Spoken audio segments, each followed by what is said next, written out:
Buen día, nuestro equipo está conformado por Ángel Yeser Trinidad Venegas, Isabel Pérez Caporal, Hugo Alberto Rangel Mesa y su servidora Jessica Males González Castañeda. El tema que nosotros expondremos lleva por título La responsabilidad patrimonial del Estado y la normatividad mexicana del sistema económico del mercado. En síntesis, el artículo 113 de la Constitución Política de los Estados Unidos nos señala el derecho a la indemnización a favor de algún particular que haya sufrido daños a sus bienes o a sus derechos por la irregularidad del Estado, lo cual explicaremos en el siguiente video.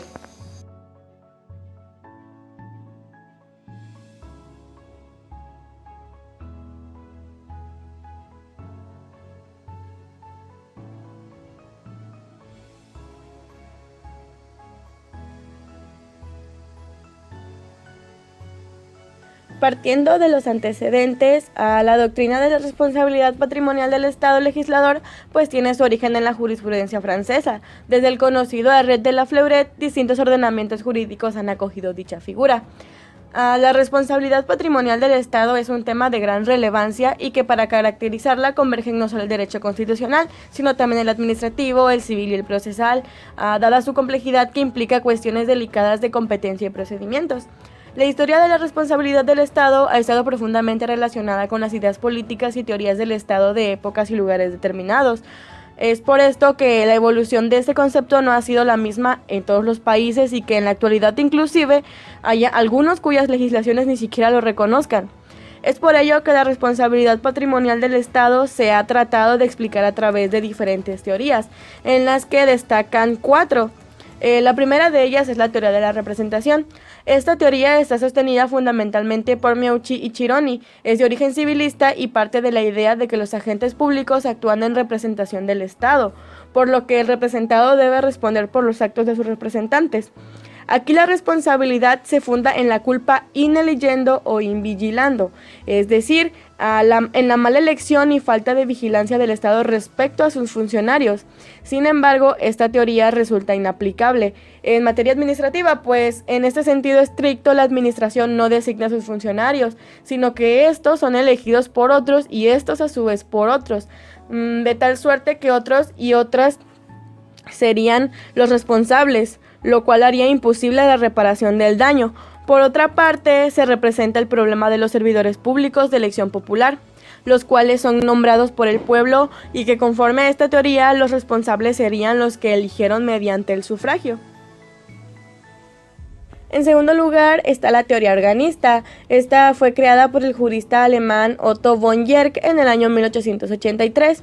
Esta es de naturaleza administrativista y surgió por la necesidad de sustituir la antigua tesis civilista de la representación. Esta teoría nos manifiesta que el Estado únicamente puede actuar a través de sus órganos, los cuales se integran por un elemento objetivo y uno subjetivo. Todo lo que estos hagan se entiende hecho por una sola administración, por lo que si al actuar lesionan a un particular, pues el Estado debe responder por los daños causados. En el tercero tenemos la teoría de la proporcionalidad de las cargas. Esta teoría considera que si el Estado causa un daño injusto a un individuo, tiene la obligación de indemnizarlo, ya que nadie está obligado a sufrir en desventaja de otros las cargas impuestas en interés de todos, puesto que de lo contrario se rompería con el principio de igualdad. Esta teoría pues ha sido objetada por algunos tratadistas que señalan que conforme a ella la indemnización solo procede por actos ilegales. No obstante, existen también actos legales que causan daño y que por lo tanto también deben ser reparados por el Estado que fue el que los produjo. En cuarto lugar, que no es menos importante, es la teoría de la responsabilidad por riesgo. Se encuentra sustentada principalmente por Auguit y pues se funda en el principio de que el ejercicio de una facultad o la prestación de servicio público implica un riesgo por el desempeño de tal actividad y por lo tanto, si con motivo de ese ejercicio se llega a causar algún daño, debe ser reparado. En el año 1999, las principales fuerzas políticas del país presentaron 2 iniciativas para instituir a nivel constitucional la responsabilidad patrimonial del Estado. Entre ellos está el Partido Revolucionario Institucional, conocido como el PRI, y el Partido Acción Nacional, conocido como el PAN. El PRI promovió una iniciativa de decreto para modificar la denominación del título cuarto y adicionar un segundo párrafo al artículo 113 de la Constitución Política de los Estados Unidos Mexicanos en materia de responsabilidad patrimonial del Estado. Asimismo, el grupo parlamentario del PAN en la Cámara de Diputados presentó el 16 de junio del año 1999 una iniciativa para adicionar un 12º párrafo al artículo 16, un segundo párrafo al artículo 113, una fracción octava al artículo 116 y un segundo párrafo a la base quinta, apartado C, del artículo 122 de la Constitución Política de los Estados Unidos Mexicanos y modificar la denominación del título cuarto de la misma. El 28 de abril del 2000 se dictaminaron las dos iniciativas en sentido aprobatorio. Mi nombre es Ángel Gisler Trinidad Venegas y hablaré acerca del artículo 113 constitucional. Primeramente me es necesario señalar que para que las iniciativas fuesen tomadas en cuenta y se llevara a cabo una introducción a nuestro sistema constitucional fue gracias a una mención de un libro de Castro Estrada, el cual sirvió como base y guía para la adición al segundo párrafo del artículo 113 de la Constitución Política de los Estados Unidos Mexicanos, y que gracias a este y de la mano prácticamente fue que la responsabilidad patrimonial del Estado tomó relevancia y la normatividad que merecía. Como ya dije, el artículo 113 constitucional en su segundo párrafo hace mención clara a la responsabilidad patrimonial del Estado, aquello que son los daños en los derechos o bienes de los particulares, los cuales van de la mano de una administración irregular que puede ser objetiva y directa, así también derivados de los postulados emitidos en la lesión antijurídica. La responsabilidad estatal será objetiva en cuanto que resulte irrelevante que exista dolo o culpa por parte del servidor público causante de los daños, en la esfera de derechos y bienes de los gobernados, de acuerdo a lo dispuesto en el primer párrafo del artículo 1 constitucional. Que la responsabilidad sea directa implicaría que el reclamo de pago de indemnización se formularía contra el Estado, sin necesidad de demandar de forma previa al servidor público o servidores públicos involucrados en la ocasión de daños provenientes de una actividad administrativa irregular. Por Estado se debe de entender a la organización política que se desenvuelve conforme a las disposiciones de la Constitución Política de los Estados Unidos Mexicanos, a través de la Federación, los Estados de la Unión, el Distrito Federal y ciertos municipios, por los que la responsabilidad estatal se surtirá por la actividad administrativa irregular imputada a los órganos del Estado en cualquiera de los ámbitos mencionados o ejecutada por los servidores públicos que le estén adscritos. Es bien sabido que el segundo párrafo del artículo mencionado hace referencia directa a los daños. Sin embargo, tenemos que tener en cuenta que estamos frente a una garantía individual y por tanto debe ser considerada también como tal. Es por eso que se hace la referencia a que esto debe de ser tomado y visualizado desde una perspectiva general para ser implementado en estas cuestiones. A raíz de la reforma del artículo anteriormente mencionado, se cree que la responsabilidad patrimonial del Estado se da cuando, a través de una administración irregular, se sale afectada a alguna de las dos personas o particulares que por ley se le ha reconocido un derecho público subjetivo, el cual debe ser respetado a través de la indemnización. Ahora bien, y que hemos estudiado un poco referente al artículo, debemos de tener en cuenta que para que este fuese reformado y creado así, debe de tener ciertas finalidades, las cuales mencionaré a continuación. Cumplir con un imperativo de justicia y fortalecer el Estado de Derecho mexicano.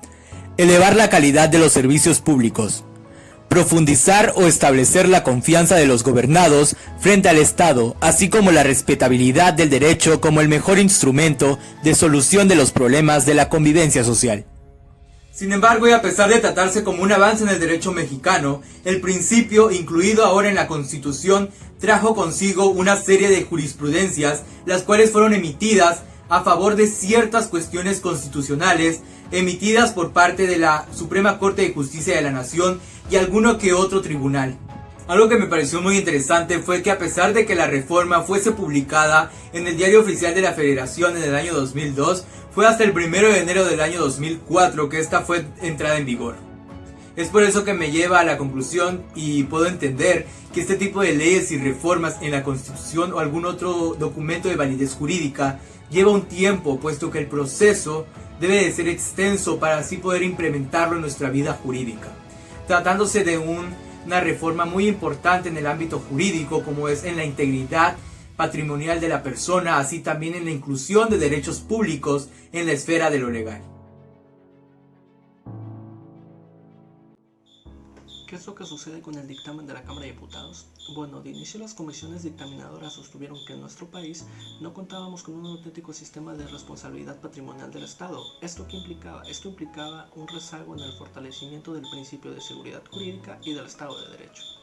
En el dictamen se reconocía que hasta ese momento la responsabilidad del Estado estaba apoyada en los principios civiles de la culpa, dominando la responsabilidad de exigibilidad subsidiaria como regla general, además de la ausencia de un procedimiento eficaz para que los particulares estuviesen en posibilidad de impetrar reparaciones.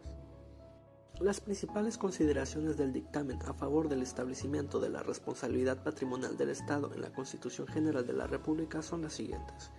La responsabilidad patrimonial del Estado debe ser directa a fin de evitar que quien sufra un daño tenga que soportarlo inequitativamente.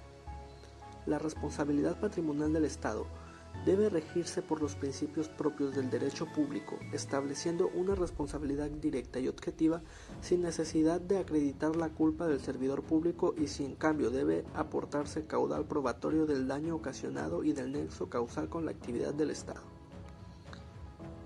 La instauración de la responsabilidad directa y objetiva del Estado en la Constitución Federal se justifica al tratarse de la Ley Suprema de Unión que obligaría y limitaría al legislador ordinario.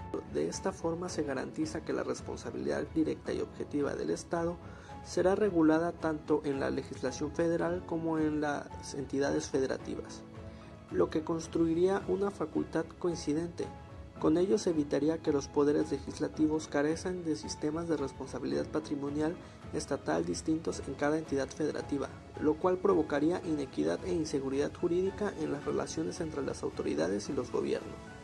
Se estimó preferible ubicar la institución reparadora en la parte orgánica de la Constitución y no en la parte dogmática, para establecer un mandato al legislador ordinario y por lo tanto regular limitándola. Su potestad legislativa, independientemente de que la misma regulación constitucional de responsabilidad patrimonial estatal hace surgir un derecho fundamental a favor de los gobernados. El empleo de los términos bienes y derechos, y no solamente bienes, resultaba adecuado a fin de proteger todos los ámbitos de afectación que puede ser dañado por las autoridades. Se prefirió descartar el empleo de los vocablos proporcional y equitativa como calificativos de las indemnizaciones públicas y parámetros de interpretación.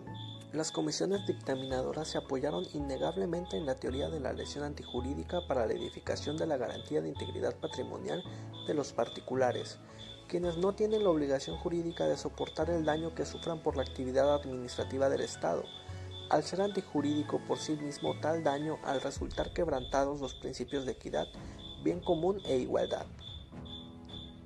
Las comisiones propusieron que la responsabilidad patrimonial del Estado se concentrase en los actos de la administración pública.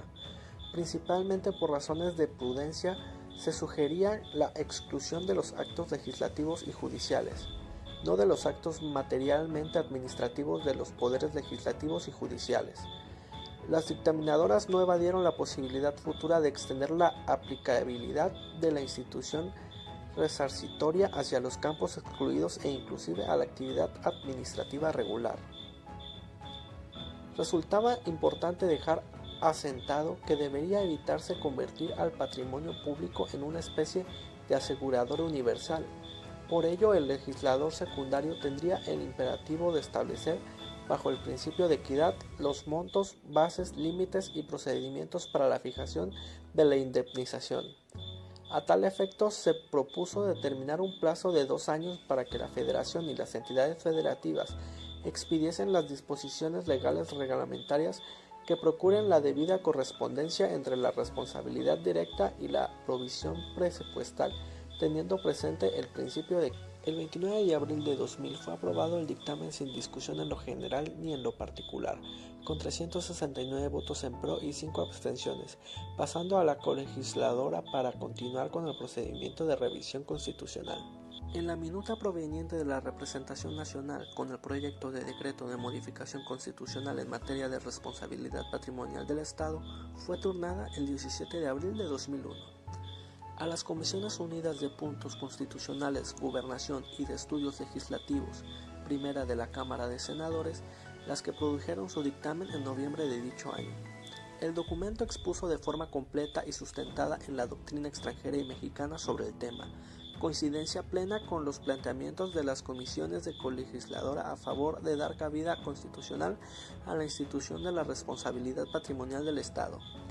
El dictamen sintetiza las exposiciones mucho más profusas del diverso que fue aprobado en la Cámara de Diputados y arriba a conclusiones similares a las contenidas en este, sin cambiar el contenido del proyecto de decreto por el que se modifica el título tercero y era adicionado un segundo párrafo al artículo 113 de la Constitución Política de los Estados Unidos Mexicanos. Buenos días, mi nombre es Isabel Pérez Caporal. El día de hoy les voy a presentar la Ley Federal de Responsabilidad Patrimonial del Estado. Capítulo 1. Disposiciones generales. El artículo primero. La presente ley es reglamentaria del segundo párrafo del artículo 113 de la Constitución Política de los Estados Unidos Mexicanos, y sus disposiciones son de orden público e interés general. Tiene por objeto fijar las bases y procedimientos para reconocer el derecho a la indemnización a quienes, sin obligación jurídica de soportarlo, sufran daños en cualquiera de sus bienes y derechos como consecuencia de la actividad administrativa irregular del Estado. La responsabilidad extracontractual a cargo del Estado es objetiva y directa, y la indemnización deberá ajustarse a los términos y condiciones señalados en esta ley y en las demás disposiciones legales que a la misma hace referencia. Bueno, podemos explicar esto de una manera más sencilla. El Estado incurre en una responsabilidad patrimonial cuando se lleva a cabo de manera indebida su función administrativa, y esto le genera al particular un daño en su persona o en sus bienes. Bueno, pues es un requisito que se haya llevado a cabo indebidamente el ejercicio de la función administrativa, ya sea que olvidó llevar a cabo algo, omitió realizar determinada función, y esto por obvias razones generó un daño hacia un particular. El particular viene siendo la persona o el ciudadano. Bueno, pues un ejemplo podría ser los baches en las carreteras. Bueno, pues el Estado tiene la responsabilidad de mantener las calles en las mejores condiciones posibles para que sean pues viables. ¿Y qué pasa? Pues si las calles están deterioradas y en mal estado, van a ocurrir accidentes. ¿Y qué accidentes? Pues lo común, que son accidentes automovilísticos. También va a ser difícil de transitar y riesgoso para los individuos. En este caso, se puede demandar al Estado por la mala práctica administrativa. El Estado tiene responsabilidad porque tiene a su cargo que las calles estén en las mejores condiciones para ser transitadas. Características de la ley. También es preciso mencionar el sistema de responsabilidad civil extracontractual por hechos ilícitos basado en la teoría de la culpa. Este sistema, recientemente desaparecido en México por inoperante, se conoce como el sistema de responsabilidad subsidiaria del Estado. Es la que en sede doctrinal se presenta como la más amplia y progresiva, es decir, tiene carácter de objetiva y directa. Bueno, la directa es aquella que se exige a una persona física o moral por un hecho propio. Y la responsabilidad patrimonial es objetiva cuando la norma general o la cláusula contractual obliga a resarcir el daño causado, con entera independencia del dolo, culpa o negligencia del agente que la causó. Una principal característica de la responsabilidad patrimonial del Estado es que, de acuerdo con la ley que la regula, éste podrá repetir de los servidores públicos el monto de la indemnización cubierta cuando, previa substanciación y resolución, firme del procedimiento administrativo disciplinario previsto en la Ley Federal de Responsabilidades Administrativas de los Servidores Públicos, y se determine su responsabilidad en el hecho u omisión causante del daño y que la falta administrativa que lo produjo tenga el carácter de infracción grave.